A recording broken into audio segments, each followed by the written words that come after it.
Все счастливые семьи похожи друг на друга, каждая несчастная семья несчастлива по-своему. Эта хрестоматийная фраза Льва Толстого долетела на период существования будущего спектакля в Тинчуринский театр, где оживает драма Рустама Мингалима «В третьей комнате живет собака». Отношения супружеских пар рассматриваются на грани фола, а для режиссера Резиды Гариповой это новый театральный эксперимент. Это семья, которая безумно друг друга любит. Но тем самым безумно друг друга как бы уничтожает. Цитата к пьесе Эдварда Олби «Кто боится Вирджинию Вульф»,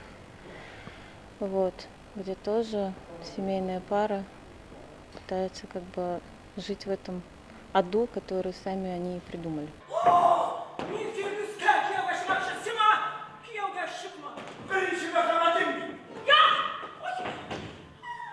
Герои пускаются во все тяжкие, как Элизабет Тейлор и Ричард Бартон, но жить друг без друга не могут. Помимо ругани и прочих составных «нет-нет» и промелькнет советское светлое чувство.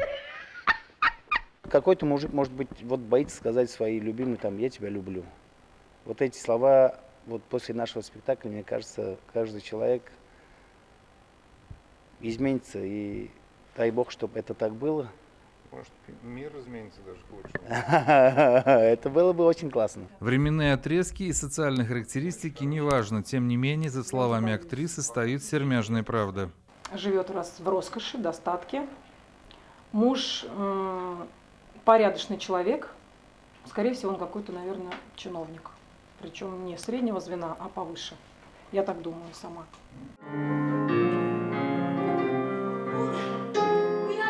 Спектакль, отмеченный душевными катаклизмами, напоминает об истории, связанной с предыдущей постановкой Резиды Гариповой «Все мы люди» по роману выдающегося пацифиста Эриха Марии Ремарка «Возлюби ближнего своего», который внезапно исчез со сцены театра.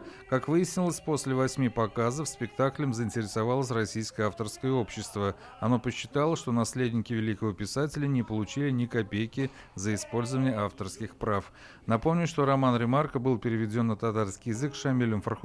Пьеса поставлена и имела своего зрителя. Но театр должен выплатить $1000 за право РАО, которые должны передать эту сумму фонду наследия покойной Полет Годар Ремарк, представляющему Университет Нью-Йорка. Тогда-то снятый спектакль имеет право жить самостоятельно и успокоить наших зрителей. Мы собирали подписи для восстановления этого спектакля, но ничего такого точного, утвердительного мы не услышали. Зрители просят, и актеры уже просят, и этот вопрос поднимался даже у нас на собрании коллективном. И, возможно, его будут решать. И немецких эмигрантов эпохи Ремарка, и героев пьесы «В третьей комнате живет собака» объединяет одно – они безумно страдают. Кто-то от ужасов войны и неразделенности встреч, кто-то от благополучия и внешнего комфорта. Дмитрий Пивоваров, Владимир Ладушкин, Эфир 24. Настройте и смотрите новый телеканал в кабельных сетях. Эфир 24 «Релакс».